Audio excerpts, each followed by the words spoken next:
जरा सोचो, एक दिन तुम्हारी आंखें खुले और तुम्हें पता चले कि तुम पास्ट में पहुंच गए, ऊपर से तुम्हारा हथियार भी गायब है। ए लड़की कैसे बन गया मैं।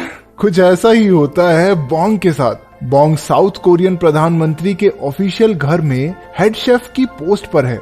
शाम के समय उसे बताया गया कि आज चाइनीज एम्बेसडर मेहमान बनकर वहां आने वाले हैं। एम्बेसडर को मछली की हड्डी से सख्त एलर्जी है, इसलिए बोंग को सख्त ऑर्डर्स दिए गए कि डिनर में बिना हड्डी के बेहद टेस्टी मछली की डिश तैयार करे। ये सुनते ही बोंग तुरंत अपने काम में जुट गया। रात के समय जब उन्होंने एम्बेसडर को डिनर परोसा तो पहले ही निवाले में खाने में फिश हुक निकला। अब बोंग के सर पर बड़ी मुसीबत आ पड़ी थी। पूरे महल में गार्ड्स उसे ढूंढने लगे। 2 पुलिस वाले तो उसे ढूंढते हुए उसके घर तक पहुंच गए। बोंग को पता था कि अब तो उसकी खैर नहीं, इसलिए उसने बालकनी से कूदकर भागने की कोशिश की। उधर ऑफिसर्स भी उसका पीछा कर रहे थे। इसी हड़बड़ी में बोंग का हाथ फिसल गया और वो सीधा एक स्विमिंग पूल में जा गिरा। उसका सर जोर से स्विमिंग पूल के फ्लोर पर टकराया, फिर अचानक से वो और नीचे डूबता ही चला गया। तभी एक सुंदर सी लड़की तैरते हुए उसके पास आई और उसके होठों पर एक चुम्मी चिपका दी। जब बोंग की आंख खुली तो उसने खुद को एक अजीब से बेड पर उससे भी अजीब कमरे में पाया। बोंग को महसूस हुआ कि कुछ तो गड़बड़ जरूर है और वो जल्दी से एक शीशे के सामने गया। शीशा देखकर उसके पैरों तले जमीन खिसक गई, क्योंकि भैया अब दीदी बन चुके थे। उसे कुछ भी समझ नहीं आ रहा था, लेकिन फिर उसने सोचा कि सपना ही होगा, ये सच में थोड़ी ना लड़की बन जाऊंगा। बोंग ने कमरे से बाहर निकलकर पता करने की कोशिश की कि माजरा क्या है। वहां उसे बहुत सारी लड़कियां मिली जो उसे देखते ही जय हो राजकुमारी की कहकर सर झुकाकर बैठ गई। बोंग और कंफ्यूज हो गया और उसने घबराकर बाहर की तरफ भागना शुरू कर दिया। बाहर जाकर उसने नोटिस किया कि छोटा बोंग तो गायब है। ए भगवान, मैं मर क्यों नहीं गया। तुम सालों क्या कर दिया तुमने मेरे साथ। उसे लगा कि किसी ने उसे किडनैप करके उसका सेक्स चेंज कर दिया है, लेकिन जब उसने अपने आसपास की दुनिया को ध्यान से देखा तो उसे समझ आया कि असल में वो टाइम ट्रैवल करके पास्ट में आ चुका था। अगली सुबह बोंग ने उठकर अपनी दासी से अपनी पहचान के बारे में पूछा। पता चला कि वो किसी तरह 19वीं सदी में पहुंच गया था। वो किम सो योंग नाम की एक राजकुमारी के शरीर में था और तो और कुछ ही दिनों में उसकी शादी महाराज चियोल युंग से होने वाली है, जिसके बाद वो रानी बन जाएगा। दासी ने ये भी बताया कि कुछ दिन पहले वो पास के तालाब में डूब गई थी। वो तो सैनिकों की नजर पड़ गई जो उसे बचाकर महल में वापस ले आए। ये सुनकर बोंग ने हिसाब लगाया कि उसकी और किम की आत्माएं आपस में बदल गई होंगी और अब घर वापस जाने का एक ही तरीका है, वो तालाब।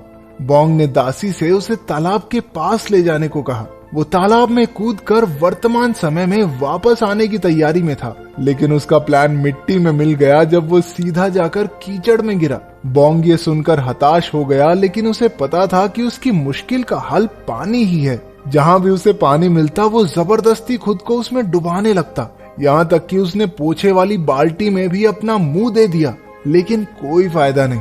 कुछ दिन बाद उसकी शादी का दिन आ गया। बोंग को महल के रीति रिवाजों के बारे में कुछ पता तो था नहीं, पर उसने दासियों की मदद से जैसे तैसे सारी रस्में पूरी की। खैर, प्रमोशन तो हुई थी उसकी।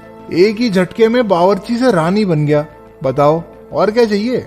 फिर आया सुहाग रात का समय। इस बारे में सोचकर ही बोंग के पेट में गुड़गुड़ होने लगी, तो उसने राजा को इतनी शराब पिलाई कि वो टल्ली होकर सो गया।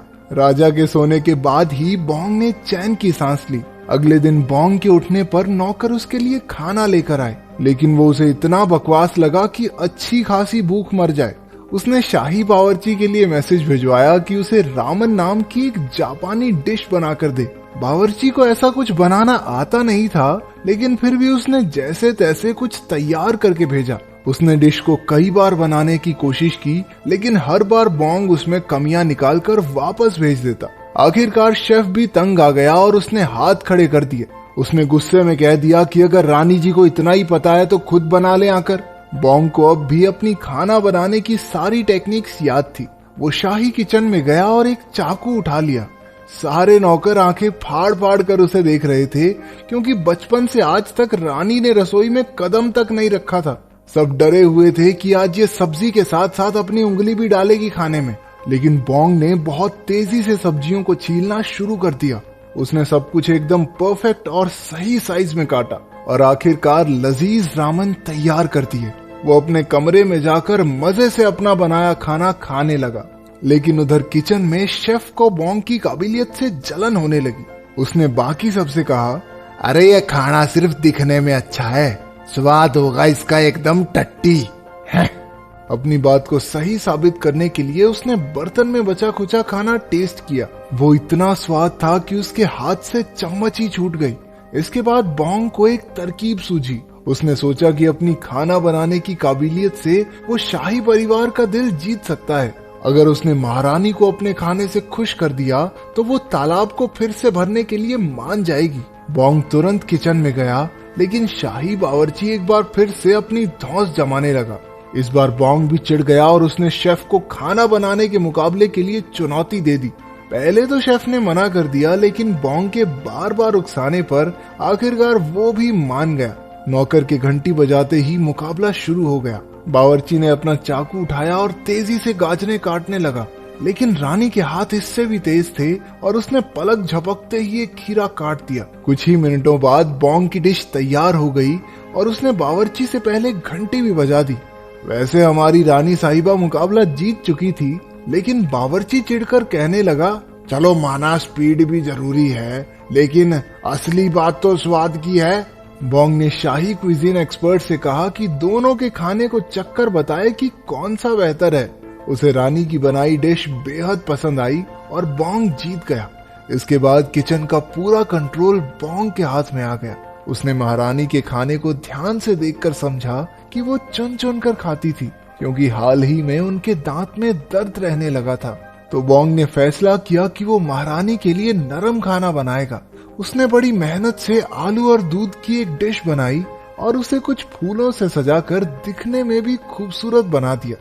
बोंग खुश होकर खुद ही महारानी के लिए खाना लेकर गया, लेकिन उस तक पहुंचते पहुंचते रास्ते में वो थोड़ा ठंडा हो गया था और प्लेट में थोड़ा इधर उधर फैलने की वजह से प्रेजेंटेशन भी खराब हो गई। ये सुनकर बोंग उदास हो गया और महल में वापस जाते समय उसके दिमाग में खाना परोसने का एक जबरदस्त आइडिया आया। उसने एक कपड़े की सिलाई की और कुछ कारीगरों से कहकर एक स्पेशल खाना पहुंचाने के लिए कैरेज बनवाया। वो हर तरफ से ढका हुआ था, जिससे खाना गरम का गरम ही रहता था। बोंग हर रोज एक से बढ़कर एक डिशेस बनाता और नौकरों के हाथ महारानी के पास भिजवा देता। महारानी भी गर्मा गर्म खाना चट कर जाती थी। सब कुछ बोंग के आइडिया के हिसाब से बढ़िया चल रहा था। कुछ दिनों बाद राजा ने एक दावत रखी जहां पूरे देश से मंत्री आने वाले थे। बदकिस्मती से उसी दिन सारे रसोइये बीमार पड़ गए और रसोई में नौकरों की कमी हो गई। जब ये बोंग को पता चला तो उसने रसोइयों की मदद करने का फैसला किया। वो भेष बदल कर रसोई तक पहुंचा। वहां पहुंचकर उसने देखा कि सिर्फ बंदों की नहीं, सब्जियों की भी कमी है। अब ज्यादा चॉइस तो थी नहीं। उसने दिमाग लगाया और सोचा कि इन्होंने चिप्स तो कभी नहीं खाए होंगे। उसने आलू की पतली पतली स्लाइसेस काट कर एक स्टिक पर लगाई और उन्हें डीप फ्राई कर दिया। मेहमान चिप्स को देखकर ज्यादा खुश नहीं हुए, क्योंकि वो तो शाही खाने की आस लगाए बैठे थे। लेकिन चिप्स के मुंह में जाते ही सब उनके दीवाने हो गए। अगली डिश बोंग के लिए और भी मुश्किल थी, क्योंकि रसोई में मीट नहीं था। उसने वेजिटेबल बर्गर बनाया और साइड में टमाटर रख दिया। अपनी इस नई डिश को उसने नाम दिया मैकडोनाल्डू, जिसे हम सस्ता मैकडॉनल्ड्स भी कह सकते हैं। ये भी सबको इतना बढ़िया लगा कि सारे मेहमान उंगलियां चाटते रह गए। मीठे में बोंग ने एक जेली डेजर्ट बनाया, लेकिन कुल्फी की डंडियों पर उसने कुछ भी लिखकर कह दिया कि ये खाने वाले को उसका भविष्य बताएगी। सभी में वो कुल्फी खाकर अपना भविष्य जानने की बड़ी उत्सुकता हुई। बोंग ने दावत को बर्बाद होने से बचा लिया था। महारानी उसकी काबिलियत और सूझबूझ से बहुत खुश हुई और उसने बोंग से अपना इनाम मांगने को कहा। बिना वक्त गवाए बोंग ने तालाब को फिर से भरने की मांग की। महारानी ने उसकी बात मान ली और नौकरों को काम पर लगा दिया। लेकिन 19वीं सदी में इस काम को करने के लिए कोई मशीन तो थी नहीं। नौकर दूर के कुएं से बाल्टियां भर भर के तालाब में डाल रहे थे। बोंग परेशान हो गया, क्योंकि इस काम में बहुत टाइम लग रहा था। उसने एक नया तरीका निकाला और सभी नौकरों को एक जगह खड़े रहकर सिर्फ पानी की बाल्टी को आगे पकड़ाने को कहा। इस सिस्टम से काम बहुत आसान और जल्दी होने लगा। बोंग दिन रात बैठा तालाब भरता देखता रहा। कई दिन बीत गए लेकिन तालाब में अभी भी ना के बराबर पानी था। वो इंतजार करते करते थक चुका था। तभी अचानक जोरदार बारिश शुरू हो गई और धीरे धीरे तालाब भरने लगा। बोंग बारिश को देखकर बहुत खुश हुआ। कुछ घंटों बाद तालाब भर गया और बोंग एक पत्थर पर अपना नाम लिखकर पानी में कूद गया। कहानी की शुरुआत की तरह ही वो अब भी पानी में डूबे जा रहा था। आंखें खुली तो खुद को हॉस्पिटल में देखकर वो हैरान रह गया। एक पुलिस ऑफिसर कुछ ही दूर सो रहा था।